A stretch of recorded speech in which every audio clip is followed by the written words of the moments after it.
Dans cette vidéo, nous plongeons dans l'implication croissante de l'Afrique du Sud dans la quête de paix de la République démocratique du Congo. Avec le président Cyril Ramaphosa envoyant un signal fort en priorisant le soutien à Félix Tshisekedi plutôt qu'à Paul Kagame, nous explorons les implications géopolitiques de cette décision. Pourquoi l'Afrique du Sud s'aligne-t-elle avec la RDC et qu'est-ce que cela signifie pour le conflit en cours dans la région? Nous analysons les facteurs clés qui motivent cette alliance, du soutien militaire aux intérêts économiques, et ce que cela pourrait signifier pour la stabilité future de la région des Grands Lacs.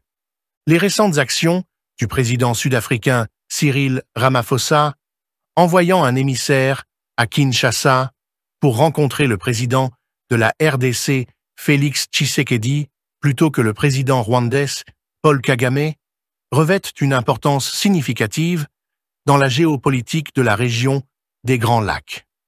Ce geste diplomatique marque un changement clair dans la politique étrangère de l'Afrique du Sud et sa position sur les conflits affectant l'Est du Congo. La décision de donner la priorité à Tshisekedi plutôt qu'à Kagame est perçue par beaucoup comme une indication forte que l'Afrique du Sud s'aligne avec la République démocratique du Congo, RDC, et prend ses distances avec le Rwanda, qui est depuis longtemps accusé d'interférer dans les affaires congolaises.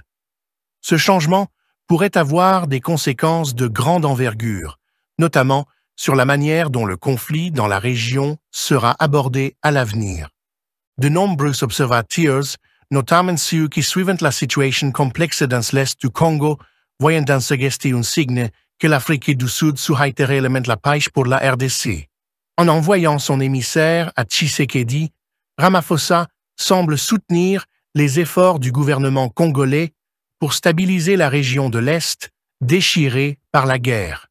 Avec son armée déjà impliquée en tant que partie des forces de maintien de la paix de la Communauté de développement de l'Afrique australe, SADC, au nord, Kivu, l'implication de l'Afrique du Sud est perçue comme une initiative stratégique pour aider à rétablir la paix. Cela met également en évidence le désir de l'Afrique du Sud de voir la fin des années d'instabilité qui ont tourmenté la région, un objectif qui s'aligne sur les propres ambitions de Tshisekedi pour apporter la paix et le développement à l'est de la RDC. L'implication de l'Afrique du Sud dans la RDC n'est pas purement diplomatique, car elle a déployé un nombre significatif de troupes dans le cadre de la SADC pour aider à stabiliser le Nord Kivu. La présence des forces sud-africaines dans la région ajoute une autre couche de complexité à la situation. Ces troupes pourraient bientôt se retrouver en confrontation directe avec les forces de défense rwandaises, FDR, étant donné que le Rwanda a été accusé de soutenir le groupe rebelle M23, qui opère dans la même région. Le potentiel de confrontation entre les forces sud-africaines et rwandaises exacerberait une situation déjà fragile, transformant ce qui était un conflit par procuration en une confrontation plus directe entre deux des plus grandes puissances militaires d'Afrique. À mesure que les tensions montent, le rôle de l'Afrique du Sud devient de plus en plus crucial. Le déploiement de ces troupes en RDC n'est pas seulement une partie d'un effort régional de maintien de la paix, mais reflète également les intérêts stratégiques plus larges de l'Afrique du Sud dans la région. Le Nord Kivu, riche en minerais et ressources, a attiré l'attention internationale, et l'implication de l'Afrique du Sud pourrait être motivée par une combinaison de préoccupations sécuritaires et d'intérêts économiques. Les forces de la SADC, y compris les troupes sud-africaines, sont chargées de stabiliser la région, mais elles pourraient rencontrer une opposition redoutable si elles entrent en contact avec les troupes des FDR, augmentant ainsi les enjeux de l'engagement de l'Afrique du Sud pour la paix en RDC. Le soutien de l'Afrique du Sud à la RDC se manifeste également dans les divers accords signés entre les deux nations ces dernières années. Ces accords, qui couvrent des domaines tels que les mines, l'agriculture, les infrastructures et la sécurité, représentent un renforcement des liens entre les deux pays. La décision de Ramaphosa d'investir dans ces secteurs souligne l'importance d'une RDC stable pour les intérêts économiques de l'Afrique du Sud. Les accords de sécurité, en particulier, mettent en évidence les préoccupations partagées concernant le conflit dans l'est du Congo et l'engagement de l'Afrique du Sud à jouer un rôle dans sa résolution. De plus, l'Afrique du Sud est un membre clé des BRICS, un groupe qui inclut la Chine, la Russie, le Brésil et l'Inde, et qui cherche à renforcer la coopération entre les économies émergentes. Cette position permet à l'Afrique du Sud d'exercer son influence diplomatique dans un contexte international plus large. La Chine, en particulier, a été fortement impliquée en RDC à travers divers accords économiques et militaires. Le partenariat de l'Afrique du Sud avec la Chine au sein des BRICS a renforcé son engagement à soutenir la RDC, surtout alors que les deux nations travaillent à contrer l'influence occidentale dans la région. Ces alignements géopolitiques façonnent l'avenir de la RDC et l'implication de l'Afrique du Sud est cruciale pour la stabilité et la croissance du pays. Le renforcement des relations entre l'Afrique du Sud et la RDC est également visible dans le secteur de la défense. Récemment, l'Afrique du Sud a fourni à la RDC des technologies militaires, notamment des avions de chasse, capables de mener des missions de reconnaissance et de lancer des frappes de missiles à longue portée.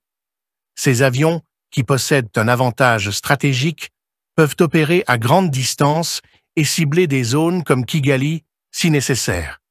Bien que ces avions soient moins coûteux, leurs capacités sont significatives, offrant à la RDC un avantage en termes de stratégie militaire. Ce soutien de l'Afrique du Sud peut être perçu comme un coup de pouce majeur pour le gouvernement de Tshisekedi, surtout à mesure que les tensions avec le Rwanda s'intensifient. L'aide militaire fournie n'est pas seulement un symbole de soutien, mais un élément crucial pour s'assurer que la RDC peut défendre ses intérêts, notamment contre des forces telles que les FDR. On ne peut pas ignorer les moteurs économiques derrière ce soutien. L'intérêt de l'Afrique du Sud pour les régions riches en minerais de la RDC, en particulier dans le Katanga, où se trouvent d'importants gisements de lithium et d'autres minéraux précieux, est un facteur clé de son implication.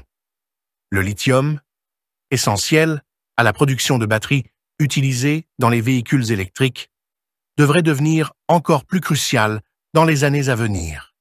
Des acteurs majeurs comme Elon Musk, bien qu'américains, ont des racines sud-africaines, et les entreprises sud-africaines se positionnent pour bénéficier des richesses minérales de la RDC. Avec la demande mondiale pour les véhicules électriques qui devrait augmenter considérablement d'ici 2033, contrôler l'approvisionnement de minéraux essentiels comme le lithium sera un avantage stratégique pour toute nation impliquée dans le secteur minier de la RDC.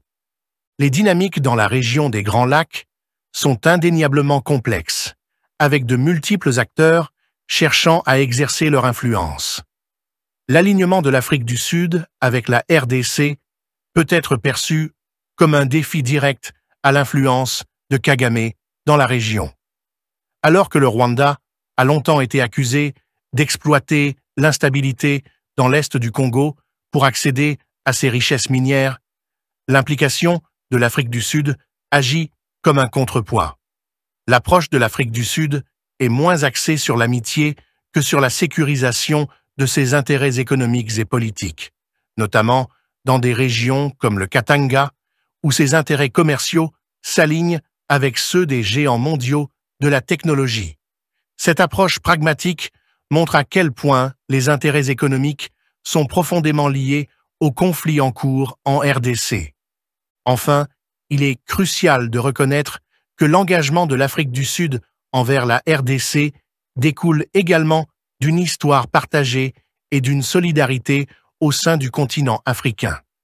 Le geste de soutien de Ramaphosa à Tshisekedi, en particulier à un moment où le conflit dans l'est du Congo s'intensifie, est une réaffirmation de la croyance de l'Afrique du Sud en l'unité africaine. Cependant, cette solidarité est également imprégnée d'intérêts stratégiques.